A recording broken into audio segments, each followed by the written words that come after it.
만약에 한 달 생활비 한도를 얼마로 정해야 될지 모르겠다면 이건 제가 옛날에 가계부 쓰기를 시작하려고 진짜 했던 방법인데요. 간단하죠? 안녕하세요. 소마칠라이프입니다. 오늘은 제 가계부를 한 번 더 오픈해보려고 하는데요. 올해 1월에서 4월까지 쓴 가계부도 이전에 올려드린 적이 있었는데 그때는 제 개인 가계부만 공개를 했었고 오늘은 개인 가계부를 포함해서 남편과 같이 생활하면서 지출하는 공용 가계부도 함께 공개해드리려고 합니다.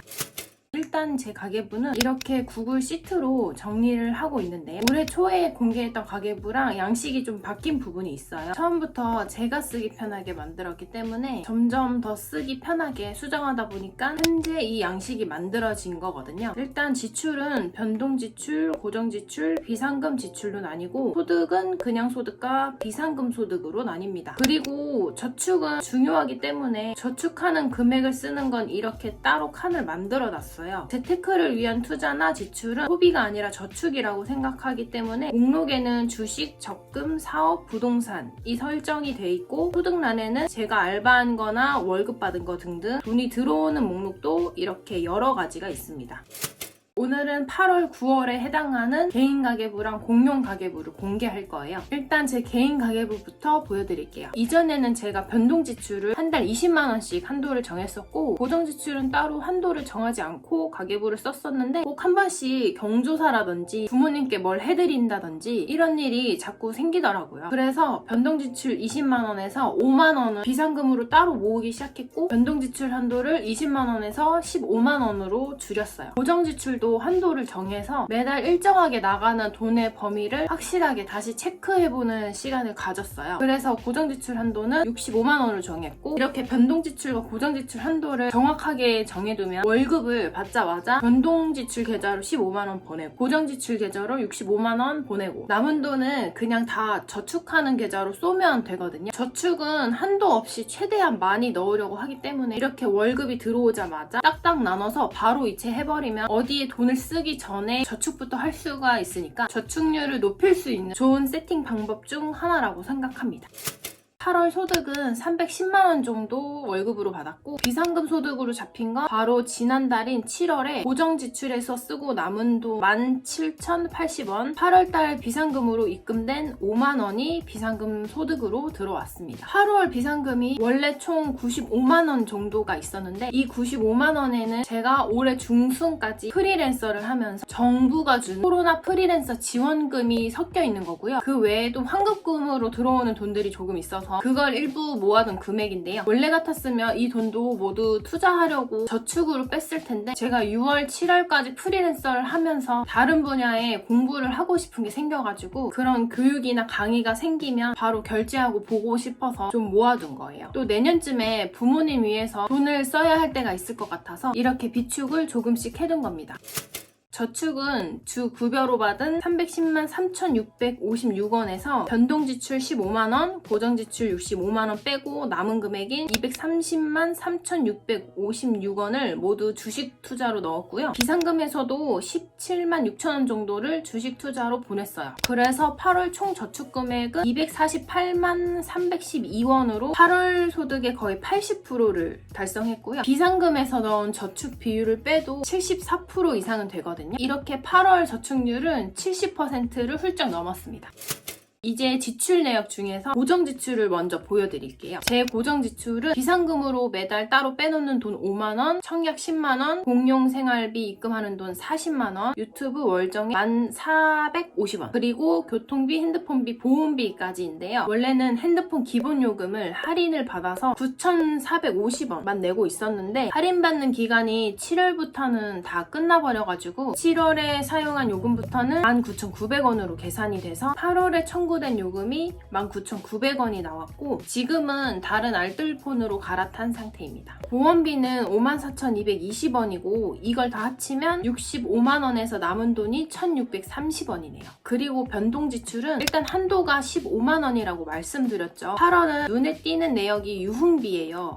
유흥비가 거의 74,000원이 쓰였거든요. 한 달 생활비의 절반 수준을 유흥비로 쓴 건데 제가 정말 웬만하면 이런 외식, 특히 직장 직장에서 술 마시고 돈 쓰는 거 정말 거의 안 하거든요. 근데 왜 이랬냐면 제가 7월부터 새로운 직장에 들어갔어요. 이 직장에서 직위를 하나 얻게 됐는데 이런 게 처음이기도 하고 다른 선생님들도 다 처음 보는 사이라서 이런 자리에 일부러 참석을 하려고 했었어요. 그래서 8월에 이런 유흥비로 변동지출을 많이 쓴 겁니다. 그리고 1일에 맥주 1,500원어치 산 건 남편 몫으로 맥주를 좀 사갖고 들어간 거예요. 또 여성용품을 사느라 올리브영에서 1,900원을 쓰고 그 이후로는 소비할 게 거의 없어서 얌전히 지내다가 28일에 청결제가 더 떨어져서 또 생필품으로 27,000원을 썼고 읽고 싶은 책이 생겨서 당근마켓에 찾아보니까 1,000원에 올라온 게 있길래 중고책을 1,000원 주고 샀습니다. 그리고 비상금 쓴 내역은 8월 9일에 축의금 7만원, 13일에는 가족 모임이 있어서 강원도에 다녀왔는데 제 부모님이랑 친척분들 모임이었거든요. 그래서 주유값은 제가 대신 내고 싶어서 제 비상금으로 주유소에서 4만원 주유했고 명절이나 이럴 때 양가 부모님께 선물을 아직 챙겨드린 적이 없었어요. 이 모임이 있던 날에 부모님 선물도 하나씩 드리고 싶어서 저희 부모님이니까 제가 직접 돈을 내고 선물을 준비해드렸습니다. 그리고 15일에 11,500원은 서울에 친척 결혼식이 있어서 엄마가 서울에 오셨어요. 엄마 고속버스 티켓을 제가 사드린 거고 마지막 8월 31일에 12만원 나간 거 제가 이번에 직장에 복귀하고 필수 교육 같은 걸 수강해야 돼서 그 교육비를 결제한 거예요. 비상금은 총 33만 1,500원을 써서 통장에 약 15만원 정도가 남았습니다. 8월 소비 목록에서는 개인적인 욕심에 막 낭비한 건 없었는데 가족한테 쓴 돈이랑 직장에서 사회생활 하느라고 쓴 돈이 엄청 많았던 것 같아요. 그래도 이 시기쯤에 이런데 돈이 좀 나가겠구나 라고 미리 인지를 하고 준비를 하고 있어서 다행히 한 달 생활비 한도가 막 넘어가고 그러진 않았어요.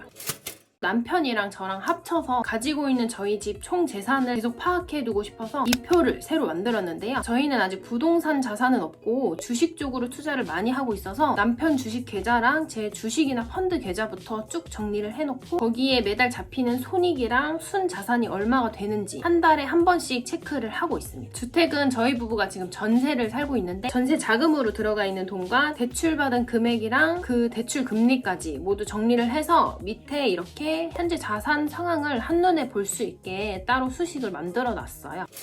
9월 소득은 312만원 정도 되고요. 여기도 똑같이 변동지출 15만원이랑 고정지출 65만원 빼서 남는 돈 232만 4,474원 모두 투자자금으로 이체했고요. 지난달에 변동지출 쓰고 남은 돈 28,730원, 고정지출 쓰고 남은 돈 1,630원, 집에 굴러다니고 있는 돈 2,000원, 안 쓰는 계좌에 있던 돈 8,005원, 또 유효기간이 지나서 못 쓰는 캐시 같은 거 270원 환불받은 거, 카드 캐시백으로 들어온 545원도 모두 비상금 통장으로 모았습니다. 그리고 여기 보험 해약을 하나 해서 환급받은 돈 75만 5,070원이 적혀있죠. 올해 2월부터 제 보험료가 38,470원에서 54,220원으로 올랐거든요. 약간 비싸져서 해지를 할까 고민했었는데 이게 실비보험이라서 그냥 남겨두려고 했어요. 근데 알고 보니까 제 보험이 2개였던 거예요. 그래서 실비보험 빼고 다른 건 바로 해지 신청을 한 겁니다. 그리고 26일에 13만원 정도 들어온 돈은 뭐냐면 제가 예전에 유튜브 관련한 강의를 클래스 101에서 구매를 했었는데 강의 내용이 제가 원한 거랑 조금 달라서 듣다가 중간에 환불 신청을 한 거예요. 이런 것들 때문에 소득이 좀 컸네요. 98만원 정도 소득이 잡혔습니다.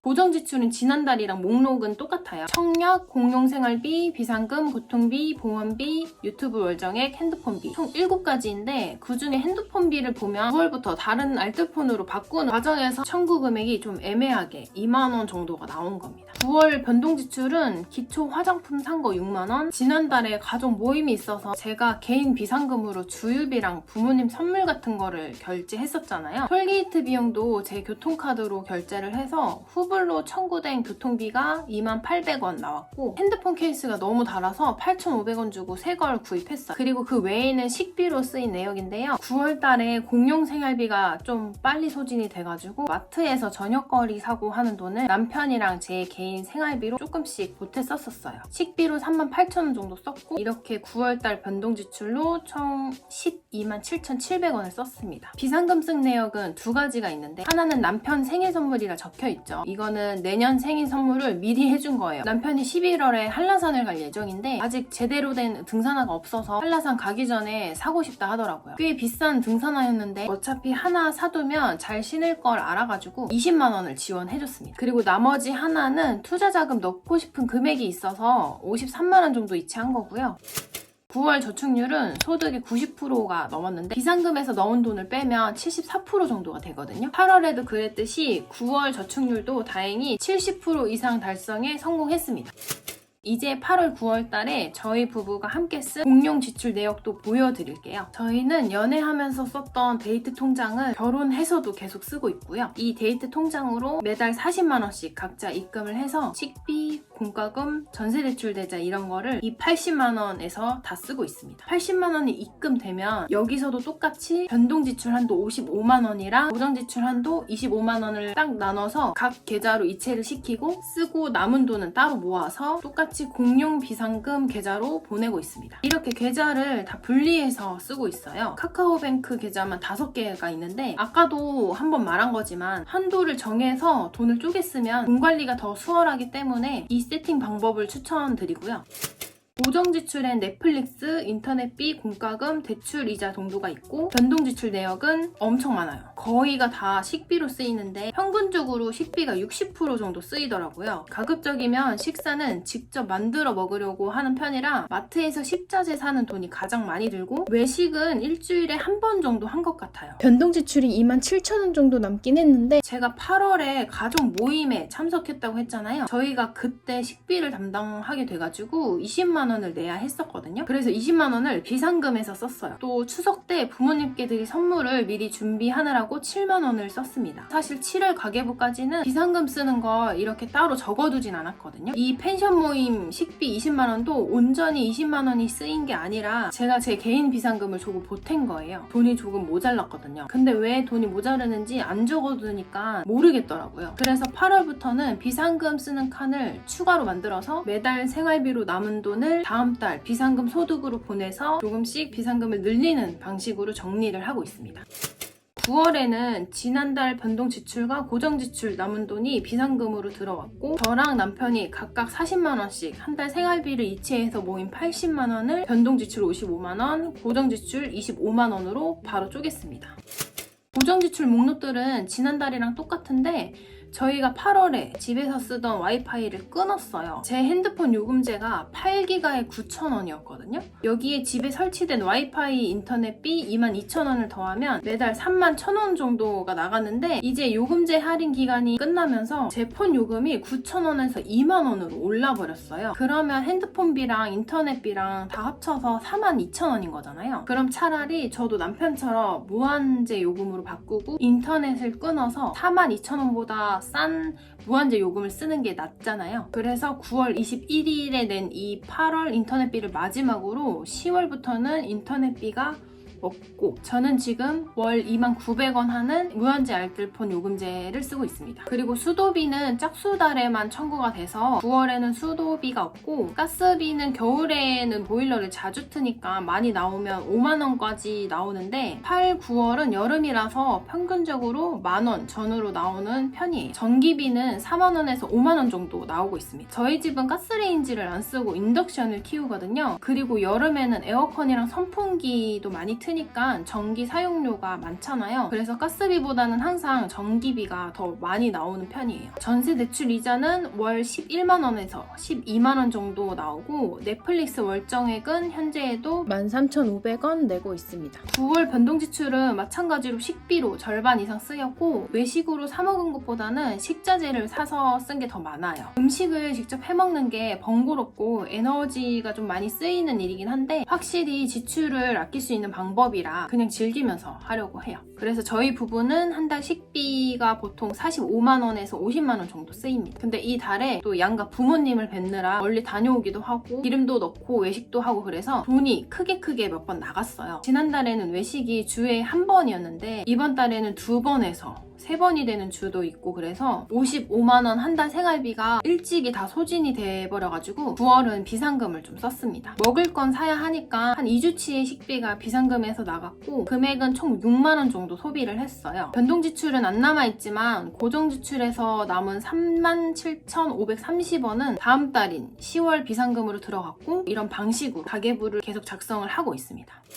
여기까지 8월, 9월 개인 가계부랑 공용 가계부를 공유해봤습니다. 만약에 한 달 생활비 한도를 얼마로 정해야 될지 모르겠다면 이건 제가 옛날에 가계부 쓰기를 시작하려고 진짜 했던 방법인데요. 먼저 이전 3개월치의 소비 내역을 다 모아오세요. 요즘은 거의 카드 결제를 많이 하시니까 카드 명세서만 재발급 받아도 내 돈을 어디에 썼는지 거의 다 파악하실 수 있을 거예요. 그리고 대출이 있는 분들은 내가 대출을 얼마 받고 있는지 이자는 몇 프로인지 정확히 확인해 보셔야 되고요. 신용카드 쓰시는 분들은 할부 내역이 총 얼마, 몇 개월 남았는지도 정확히 체크해 오세요. 그런 다음에 이 3개월치 소비를 카테고리별로 나누세요. 쇼핑한 돈, 노는 데 쓰는 돈, 약속이 있어서 쓰는 돈은 유흥비, 샴푸, 고무장갑, 기초 화장품 같이 생활에 필요한 물건 사느라 쓴 돈은 생활용품, 이렇게 카테고리를 분류하고 카테고리별로 금액이 얼마 쓰였는지도 계산해서 적어두세요. 첫 번째는 이렇게 내 부채가 얼마인지, 내가 어디에 돈을 얼마 쓰고 있는지, 소비 패턴이 어떤지를 스스로 인지하셔야 하고요. 그 다음이 낭비하는 돈을 찾는 단계예요. 이건 안 사도 됐었다, 안 먹어도 됐었다, 안 써도 됐었다 하는 목록을 다 지워주세요. 지우기 전이랑 지우고 난 후랑 금액이 얼마가 차이가 나는지도 직접 확인하시고 이제 지우고 난 후의 금액을 앞으로의 생활비 한도로 포함시키면 되는데 어떤 분들은 한번 싹 지우고 나서도 지울까 말까 계속 고민되는 목록들이 있을 거예요. 난 운동을 꼭 다녀야 돼서 한 달에 고정 지출이 얼마가 나간다. 피부 관리를 받아서 주기적으로 얼마를 쓰고 있다. 네일을 한 달에 한 번씩 하러 간다. 이런 거 있잖아요. 이런 것들은 그 목록을 서로 토너먼트 시켜서 우선순위를 정해보면 정말 이것만은 놓칠 수 없다 하는 게 뭔지 나오거든요. 1순위 목록 한 개 빼고 밑에 순위는 다 지우시면 돼요. 우리는 절약을 제대로 잘 해보려고 이 가계부를 쓰는 거니까 다 지우시면 됩니다. 간단하죠? 그리고 지난번에 올린 가계부 영상에 제가 만든 이 가계부 양식도 공유해달라는 분들이 계셔서 오늘 제 가계부 양식을 함께 공유해드리려고 하는데요. 제가 영상 하단에 양식 링크를 걸어 드릴게요. 양식이 필요한 분들은 이 영상 댓글이나 제 메일로 본인 구글 이메일을 보내주세요. 지금은 찾는 분이 많진 않을 것 같아서 일단 개인적으로 메일을 알려주시면 이 양식이 있는 구글 시트를 복사해서 쓰실 수 있게 개인 이메일을 공유해드리겠습니다. 나중에 혹시나 찾는 분들이 많아지시면 그때는 그냥 가져가실 수 있게 바꾸던지 할게요. 오늘도 영상 시청해주셔서 너무 감사드립니다. 안녕.